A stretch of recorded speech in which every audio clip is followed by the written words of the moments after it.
जय हिंद दोस्तों। Class 12th mathematics में आपका स्वागत है। दोस्तों बहुत सारे कमेंट्स को हमने देखा और बच्चों से का डिमांड हुआ कि सर रिलेशन का क्लास लिया जाए। तो दोस्तों आप लोग को हम प्रॉमिस करते हैं कि आपको रिलेशन धीरे धीरे करके पूरा रिलेशन क्लियर कर देंगे। आज हम रिलेशन का जो दे रहे हैं वीडियो उसे आप ध्यान से देखें। अगर आपको परेशानी होगा तो कमेंट में ज़रूर बताइएगा। दोस्तों रिलेशन जो होता है वो क्या होता है पहले ये जानिए। रिलेशन जिसे हम संबंध कहते हैं। दोस्तों रिलेशन एक व्यक्ति का अनेकों आदमी से संबंध हो सकता है। किसी को आप चाचा कहते हैं, किसी को दोस्त कहते हैं, किसी को आप पापा कहते हैं, किसी को कुछ, तो बहुत सारे रिलेशन हो सकता है एक आदमी का। लेकिन एक आदमी का हो सकता है कि किसी से भी रिलेशन ना हो। अगर मान लीजिए आपको हम कहीं बाहर भेज दिए और जहाँ पर आप किसी को नहीं पहचानते हैं तो वहाँ पर आपको किसी से रिलेशन तो नहीं हुआ, किसी से संबंध तो नहीं हुआ। लेकिन अगर आप अपने गांव में हैं और अपने गांव का बात करते हैं तो आपको सब आदमी जानता है और वहाँ पर आपको कई प्रकार का रिलेशन उत्पन्न होगा। तो दोस्तों रिलेशन को अगर हम गणित के भाषा में समझाएंगे तो वो इस प्रकार से लिख सकते हैं कि मान लीजिए ए कोई नॉन एम्प्टी सेट है। ए कोई सेट है, जैसे मान लीजिए ए में आपको एलिमेंट है 1 2 3 4, कुछ भी एलिमेंट आप रख देते हैं। ए में आपको 1 2 3 4 एलिमेंट है और ए गुना ए करेंगे। ए गुना ए के जितने भी एलिमेंट आएगा वो सभी रिलेशन कहलाता है। वो सभी क्या कहलाता है? रिलेशन कहलाता है। जबकि वो कहलाता है आपको सबसेट, लेकिन ए गुना ए का सभी एलिमेंट जो है वो क्या कहलाएगा? रिलेशन कहलाएगा। जैसे अब देखिए ए गुना ए कैसे लिखेंगे? 1 2 3 4 लिखे, गुना 1 2 3 और 4। ध्यान से समझिएगा, बहुत अच्छा लगेगा। अब इसको अगर हम गुना करके लिखे दोस्तों तो 1 का 1 से गुना करेंगे तो क्या होगा? 1 1। इसे कार्तीय गुणन कहते हैं। 1 का 2 से गुना करेंगे तो क्या होगा? 1 2। 1 का 3 से गुना करेंगे तो 1 3। 1 का 4 से गुना करेंगे 1 4। उसी प्रकार से 2 का 1 से गुना करेंगे 2 1 और 2 को 2 से गुना करेंगे तो 2 2। 2 को 3 से गुना करेंगे 2 3। 2 को 4 से गुना करेंगे 2 4 और 3 को 1 से गुना करेंगे 3 1। 3 को 2 से गुना करेंगे 3 2। 3 को 3 से गुना करेंगे 3 3। 3 को 4 से गुना करेंगे 3 4। 4 को 1 से गुना करेंगे 4 1। 4 को 2 से गुना करेंगे 4 2। 4 को 3 से गुना करेंगे 4 3 और 4 को 4 से गुना करेंगे 4 4। तो दोस्तों ये जितना भी आप गुना करके अभी आप देख रहे हैं ये आपको सबसेट कहलाता है। ठीक है, ये क्या कहलाता है? सबसेट कहलाता है। किसका? ए गुना ए का। तो दोस्तों अगर इसमें से हम कोई भी अवयव को चुनेंगे, जैसे मान लीजिए हम R1 बराबर लिखते हैं 1 1 2 2 3 3 4 4 1 4। तो ये जो हम लिखे हैं आपको R1 में, तो ये आपको रिलेशन कहलाया। इसी से चुन करके लिखे हैं। तो इससे चुन के जो भी हम इधर लिखेंगे R दे करके वो क्या कहलाएगा? रिलेशन कहलाएगा। क्योंकि ये जो है ये सबसेट ए गुना ए का है, यानी ये सब अवयव जो है ए गुना ए में मिल जाता। अगर ये नहीं मिलता तो वो रिलेशन नहीं कहलाता। समझ में आया बात? इसी प्रकार से मान लीजिए अगर हम R2A लिखते हैं 1 2 2 1, ये भी एक रिलेशन कहलाएगा। ठीक है, तो इस प्रकार से हम इसमें से चुन करके कोई भी एलिमेंट को अगर लिखें तो वो क्या कहलाएगा? रिलेशन कहलाता। ठीक है दोस्तों, तो रिलेशन के प्रकार भी है। तो रिलेशन के मुख्यतः जो है 4 प्रकार है। अगर 4 प्रकार को ध्यान से रख समझ जाते हैं तो आप रिलेशन चैप्टर आसानी से बना लीजिएगा। पहला है रिलेशन रिफ्लेक्सिव रिलेशन। देखिए पहला रिलेशन क्या है? Reflexive, REFLEXIVE। रिफ्लेक्सिव जिसको हिंदी में हम कहते हैं स्वतुल्य। स्वतुल्य रिफ्लेक्सिव कहते किसे हैं दोस्तों, ये समझना है और ध्यान से समझना है। देखिए जैसे ए में आपको एलिमेंट है 1 2 3 4, ए में क्या एलिमेंट है 1 2 3 4। अब हम आर में देखते हैं यानी R1 में देखते हैं कि जितने भी एलिमेंट ए में मौजूद है वो सब अपने से स्वयं से यानी संबंध रखता है कि नहीं। जैसे 1 का संबंध 1 से होता है कि नहीं तो 1 1 कहलाएगा, 2 का संबंध 2 से 2 2 कहलाएगा, 3 का 3 से 3 3 कहलाएगा, 4 का 4 से 4 4 कहलाएगा। ठीक है, अगर आपको जितने भी अवयव सेट में मौजूद है उसका संबंध स्वयं से हो रहा है तो वो कहलाता है रिफ्लेक्सिव। समझ में आया बात। अगर मान लीजिए 1 1 है, 2 2 है, 3 3 है, 4 4 ये नहीं रहता इसमें लिखा हुआ तो ये रिफ्लेक्सिव नहीं होता। रिफ्लेक्सिव का मतलब है कि जितने भी सेट में अवयव है उस सब का संबंध स्वयं से हो। जैसे फॉर एग्जाम्पल इसको हम परिभाषा में लिख सकते हैं, वैसा रिलेशन रिफ्लेक्सिव कहलाता है, वैसा रिलेशन रिफ्लेक्सिव कहलाता है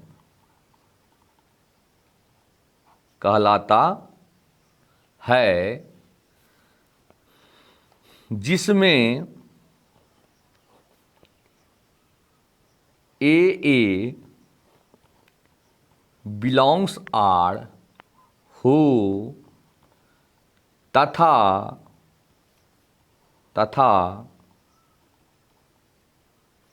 वैसा रिलेशन, इसमें ए लिख दो, ए में ए सेट कोई है, वैसा रिलेशन ए में रिफ्लेक्सिव कहलाता है जिसमें ए बिलोंग्स आर हो तथा ए जो है स्मॉल ए वो किसका सदस्य हो तो कैपिटल ए का।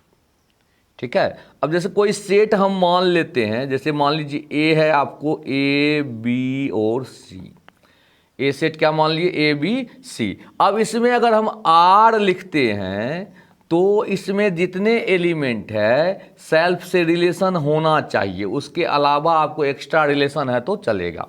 जैसे ए का रिलेशन ए से हो, बी का रिलेशन बी से हो, सी का रिलेशन सी से हो, इसके अलावा एक्स्ट्रा आप कुछ हो लिखना है तो लिखिए, नहीं लिखना है तो नहीं लिखिए, ये रिफ्लेक्सिव कहलाएगा।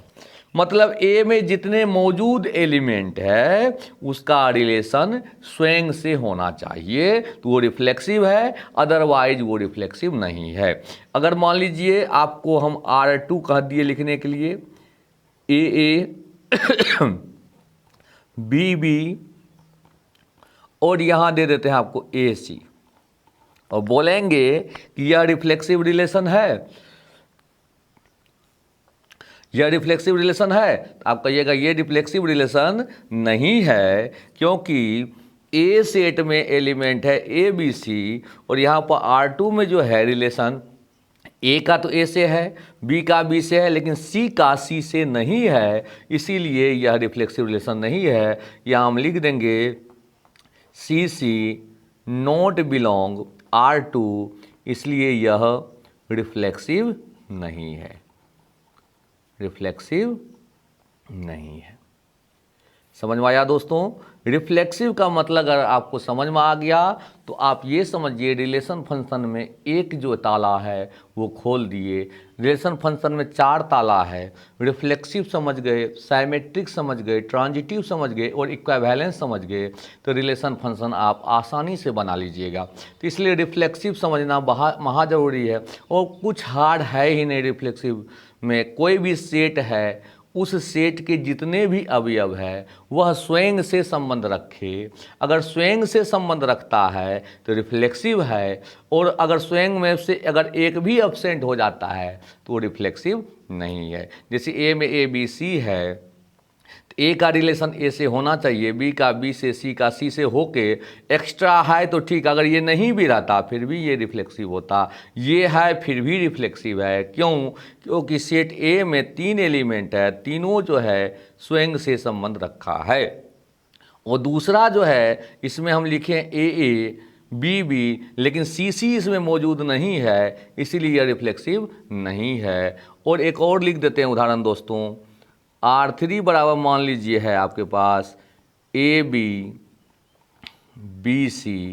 अब कोई पूछेगा क्या ये रिफ्लेक्सिव रिलेशन है, तो आप कहिएगा कि नहीं, it is not reflexive relation, क्योंकि सेट ए में ABC एलिमेंट है, AA not belong R3, BB not belong R3 and CC not belong R3, so it is not reflexive, इसलिए यह रिफ्लेक्सिव नहीं है। समझ में आया बात? रिफ्लेक्सिव क्लियर हो गया दोस्तों। कोई भी सेट में अगर अवयव है, बढ़िया समझ जाइए, कोई भी सेट में अगर अवयव, जितने अवयव है वह सब अपने से अगर संबंध रखता है, सेल्फ से, self relation is called reflexive relation. स्वयं से अगर संबंध रख रहा है तो रिफ्लेक्सिव है, अगर स्वयं से संबंध नहीं रख रहा है तो वह रिफ्लेक्सिव रिलेशन नहीं है। ठीक है दोस्तों, अब आते हैं हम लोग साइमेट्रिक रिलेशन में। देखिए दोस्तों, symmetric relation SYMMETRIC, symmetric relation, जिसको हम लोग हिंदी में कहते हैं सममित संबंध, सममित संबंध, साइमेट्रिक रिलेशन। दोस्तों वैसा रिलेशन साइमेट्रिक रिलेशन कहलाता है जिसमें, इसका हम पहले परिभाषा लिख देते हैं तब आपको समझ में आएगा। सेट ए पर वैसा रिलेशन, सेट ए पर वैसा रिलेशन साइमेट्रिक रिलेशन कहलाता है। सेट ए पर वैसा रिलेशन साइमेट्रिक रिलेशन कहलाता है जिसमें A B belongs R, A B R में हो, और इसका उल्टा भी, यानी बी ए बिलोंग्स आर, यानी उसका उल्टा भी आर में होना चाहिए। ए बी भी आर में हो और बी ए भी आर में हो, तो यह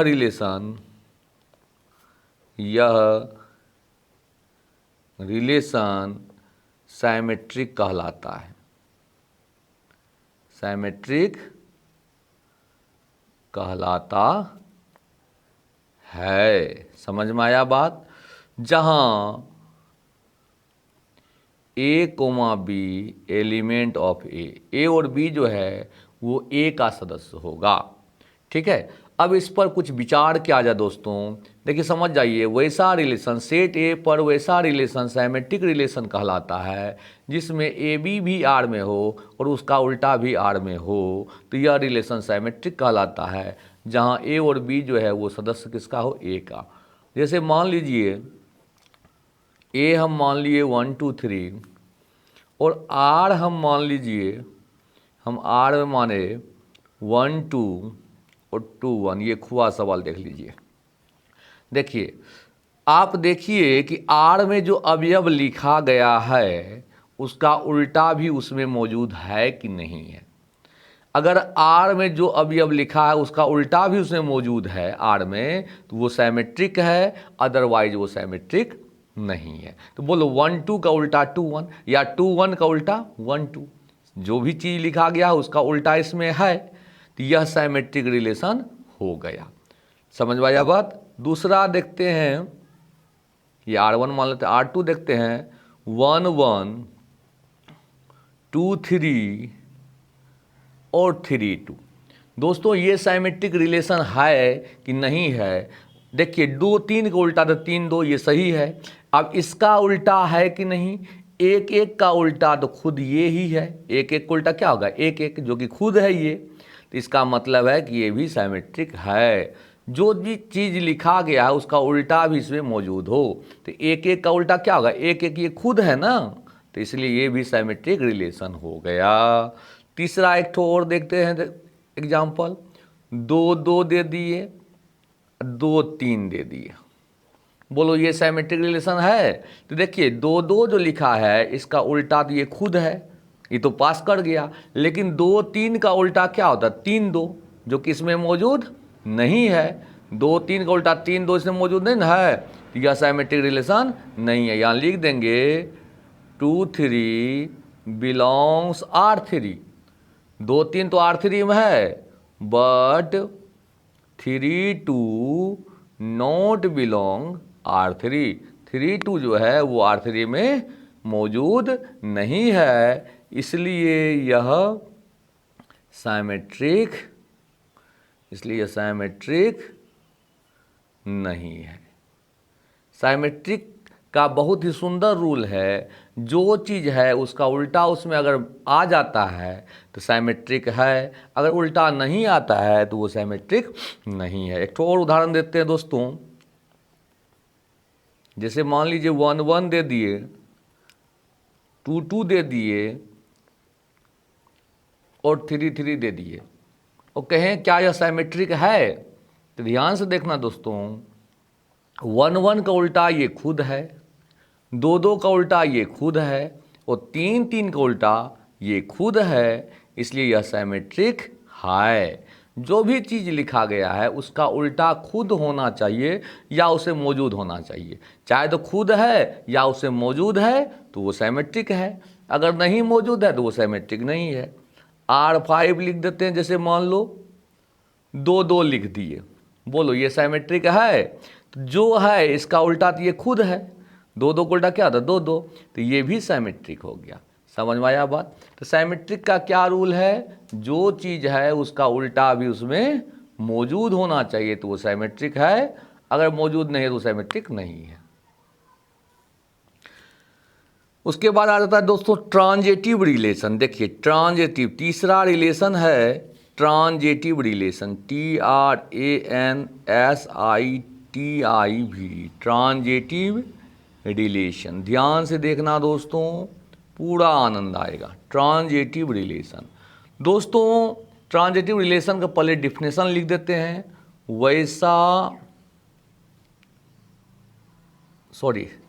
सेट ए पर वैसा रिलेशन ट्रांजेटिव रिलेशन कहलाता है जिसमें, ध्यान समझिएगा ये, जिसमें AB belongs R, BC belongs R, तब AB R में हो, BC R में हो, तब AC बिलोंग्स R हो, तो वह रिलेशन ट्रांजेटिव रिलेशन कहलाता है। तब वह रिलेशन ट्रांजेटिव रिलेशन कहलाता है। ए पर वैसा रिलेशन ट्रांजेटिव रिलेशन कहलाता है जिसमें AB R में हो, BC R में हो, तब AC R में हो, तो वह रिलेशन ट्रांजेटिव रिलेशन कहलाता है। अब देखिए इसका एग्जाम्पल देते हैं दोस्तों। जैसे मान लीजिए, ध्यान से समझिएगा, सेट A हम मानते हैं, और एक बात दिमाग में रखना, A और B और C किसका सदस्य हो? तो सेट A का सदस्य हो। ये दिमाग में रखना, A B C किसका सदस्य हो? A का सदस्य हो। अब A हम कोई मान लेते हैं सेट, उसमें आपको एलिमेंट है 1 2 और 3। अब R1 हम लिखते हैं, ध्यान से देखिएगा, 1 2 2 3 और 1 3। अब पूछते हैं कि क्या यह ट्रांजेटिव रिलेशन है कि नहीं है। तो सर्वप्रथम यह देखिए कि AB BC इसमें मौजूद है कि नहीं है। अगर मान लो ये A हुआ और ये B हुआ, AB ये हुआ, तो बी कहाँ से शुरू होगा, तो बी वाला तो दो से शुरू होगा, क्योंकि बी यहाँ पर है दो, तो बी शुरू कहाँ से होगा, दो से, तो बी तब ये होगा, ये तो नहीं ना होगा बी, क्योंकि दो से बी क्या है दो, तो दो से बी शुरू होना चाहिए, तो ये हो गया बी सी, दो से है ना। तो अब ए सी क्या होगा, तो ए ये है सी ये है, यानी 1 3 होगा ए सी, तो ये हो गया ए सी। समझ में आया कि नहीं आया। ए बी अगर इसको मानते हैं तो बी वाला कौन होगा, बी वाला तो दो वाला होगा, बी सी दो से स्टार्ट होने वाला होगा, तो दो से स्टार्ट होने वाला तो यही ना है, तो बी सी ये हुआ, तो ए सी क्या होगा, तो 1 3 होगा, समझे। तो यह जो है यह ट्रांजिटिव रिलेशन हो गया। एक तो और देखते हैं दोस्तों, मान लो हम खाली 1 1 लिख दी, अब बोलो ये ट्रांजिटिव रिलेशन है कि नहीं। तो बच्चा यहाँ कन्फ्यूजन में आ जाता है कि सर जी यहाँ एक ठो है ए बी बी सी कहाँ से है। तो एक ठो बात बता देना चाहते हैं, ये एक ठो नहीं, आप जितना सुविधा है उतना बार इसको लिख सकते हैं, समझे बात।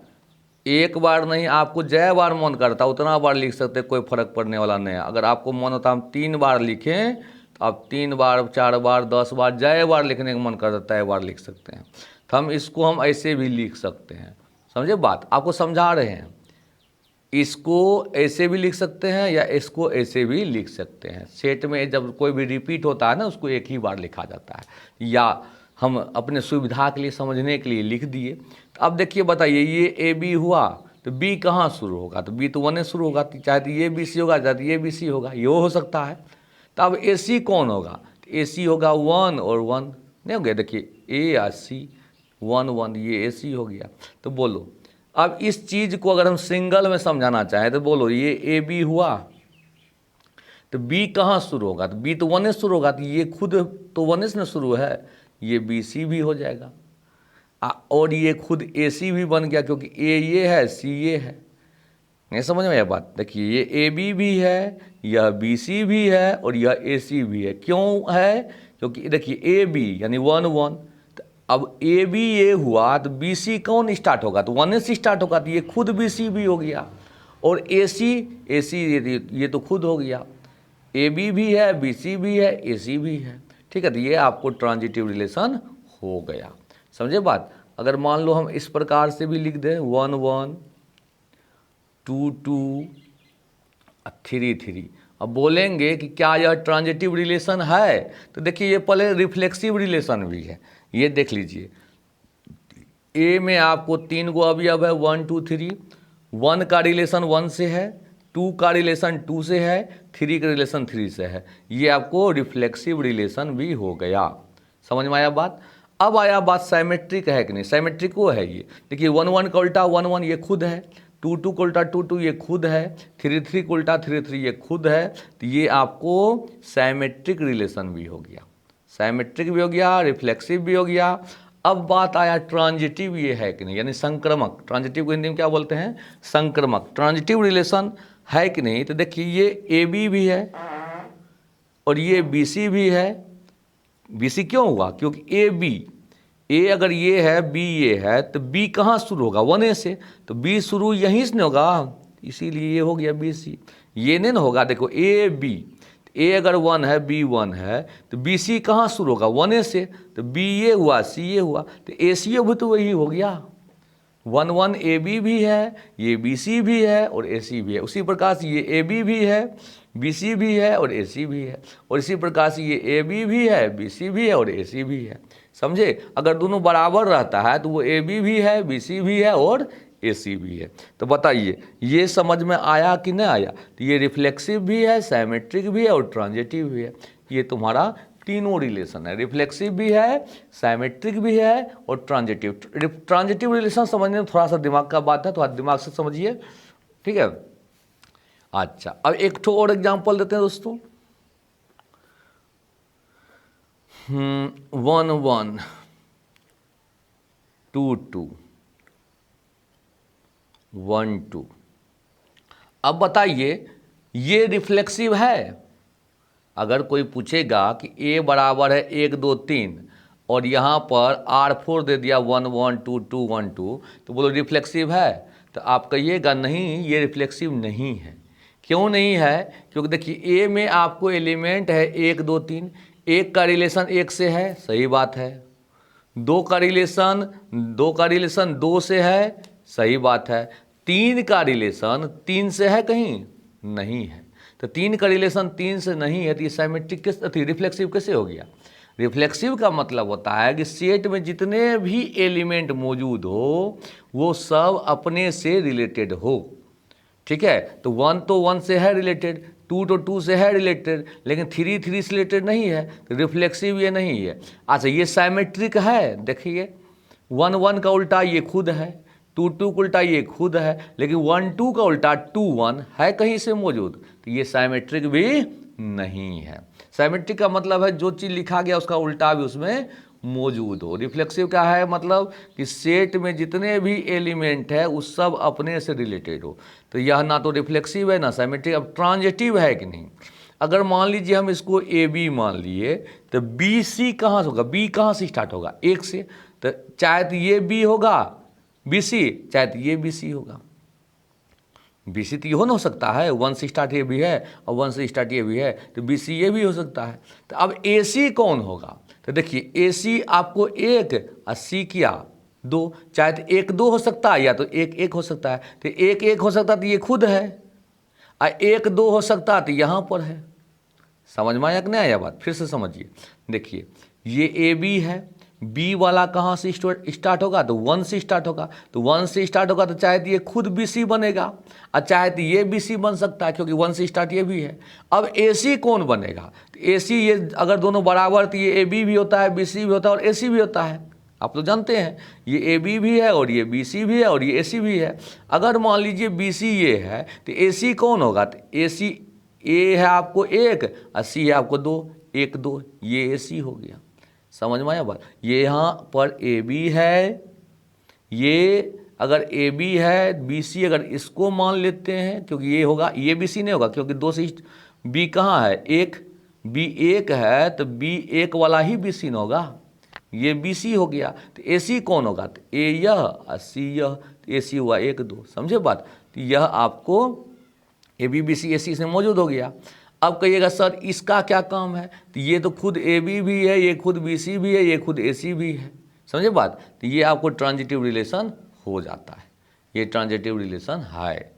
समझे बात? ट्रांजिटिव रिलेशन का मतलब यह हुआ कि ए बी बी सी अगर आर में है तब ए सी अगर आर में है तो ट्रांजिटिव है।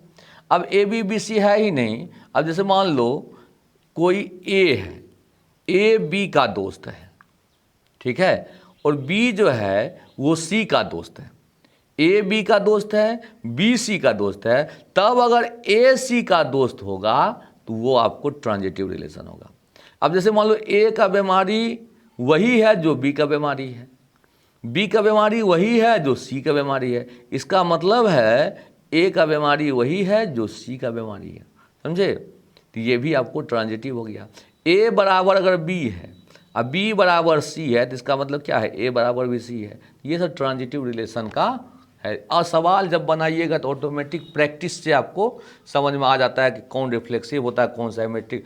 और सवाल जब तक बनाइएगा नहीं तो आपको रिफ्लेक्सिव साइमेट्रिक ट्रांजिटिव कितनों बता देंगे तो आपको माथा से बहने लगेगा। ठीक है, तो ये ट्रांजिटिव क्लियर हो गया। अब आते हैं हम लोग इक्विवेलेंस रिलेशन, तुल्यता संबंध। तुल्यता संबंध, तुल्यता संबंध, इक्विवेलेंस रिलेशन। देखो इक्विवेलेंस रिलेशन को अपना कोनो नियम नहीं है। इसका यह है कि अगर कोई रिलेशन रिफ्लेक्सिव भी है, साइमेट्रिक भी है, ट्रांजिटिव भी है तो वह रिलेशन इक्विवेलेंस रिलेशन कहलाता है। समझ में आया बात? वैसा रिलेशन जो रिफ्लेक्सिव, साइमेट्रिक और ट्रांजिटिव, रिफ्लेक्सिव, साइमेट्रिक और ट्रांजिटिव हो, वैसा रिलेशन जो रिफ्लेक्सिव, साइमेट्रिक और ट्रांजिटिव हो, वह रिलेशन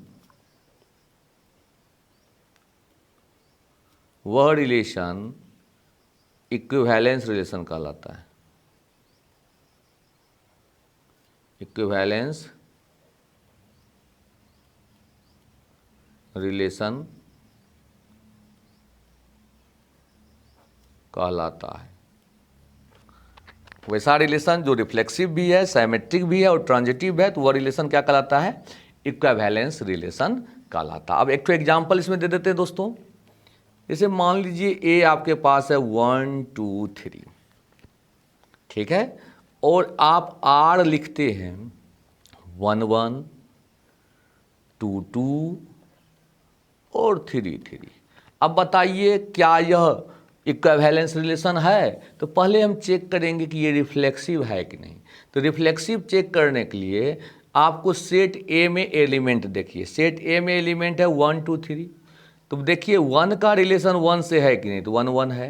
2 का रिलेशन 2 से है तो 2 2 है, और 3 का रिलेशन 3 से है तो 3 3 है। तो 1 1 2 2 3 3 आपको बिलोंग्स आर है। यहाँ लिख देंगे for reflexive 1 1 2 2 3 3 belongs R. 1 1 2 2 3 3 belongs R. So it is reflexive. It is reflexive. या रिफ्लेक्सिव है। समझ में आया बात? अब रिफ्लेक्सिव तो पास कर गया। अब देखिए साइमेट्रिक है कि नहीं। Four symmetric.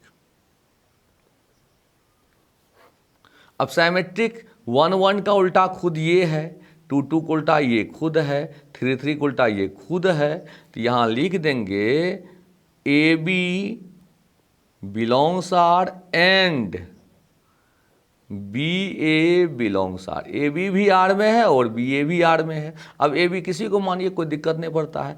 A B belongs R and B A belongs R, so it is reflexive. So it is reflexive, इसीलिए reflexive, sorry, so it is symmetric. So it is symmetric. मेरा भी माथा भसिया आ जाता है। So it is symmetric.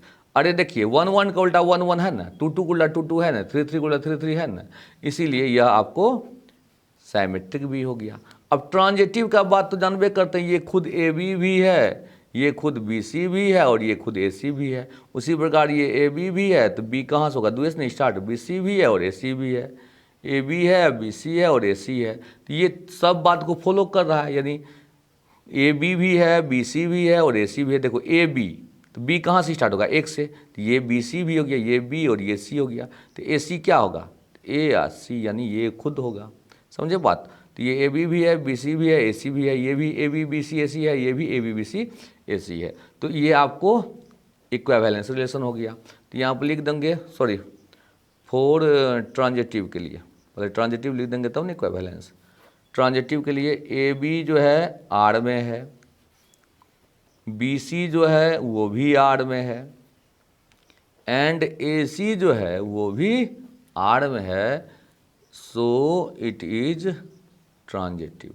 अब देखिए रिफ्लेक्सिव भी पास कर गया, साइमेट्रिक भी पास कर गया और ट्रांजिटिव भी पास कर गया। देयरफॉर, इसलिए therefore R is an equivalence relation. Equivalence relation मतलब वैसा रिलेशन इक्विवेलेंस रिलेशन कहलाता है जो रिफ्लेक्सिव भी है, साइमेट्रिक भी है और ट्रांजिटिव भी है। समझ में आया बात?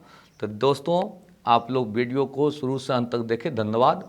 और एक और बात कहते हैं दोस्तों, अगर आप लोग को वीडियो अच्छा लगता है तो प्लीज़ अपने फ्रेंड सर्किल में शेयर कर दें वीडियो को। और चैनल पर अगर नए विजिट करते हैं, नए आते हैं, तो नीचे में सब्सक्राइब का लाल बटन होगा दोस्तों, सब्सक्राइब कर दें ताकि जल्द से जल्द आप लोग को लाइव क्लास हम दे सकें। और एक और ये बात है कि एक रॉयल संदीप बाबू नाम से चैनल है दोस्तों, रॉयल ROYAL और संदीप बाबू, रॉयल संदीप बाबू नाम से चैनल आप यूट्यूब पर सर्च कीजिए, जिस पर आज हम 3 बजे आपको 3 बजे आज जो है क्लास वेक्टर का ऑब्जेक्टिव बताएंगे। आप लोग लाइव में ज़रूर जुड़ें, स्वागत है, ठीक है। और अपने फ्रेंड में भी ये बात बता दीजिएगा और वीडियो को ज़्यादा से ज़्यादा शेयर कर दीजिएगा दोस्तों। बहुत मेहनत से आप लोग के लिए वीडियो प्रस्तुत करते हैं, तो आप लोग का अगर जब तक सपोर्ट नहीं रहेगा तो हम लोग को किस प्रकार से आनंद आएगा। आप लोग सपोर्ट कीजिए तो अच्छा लगता है।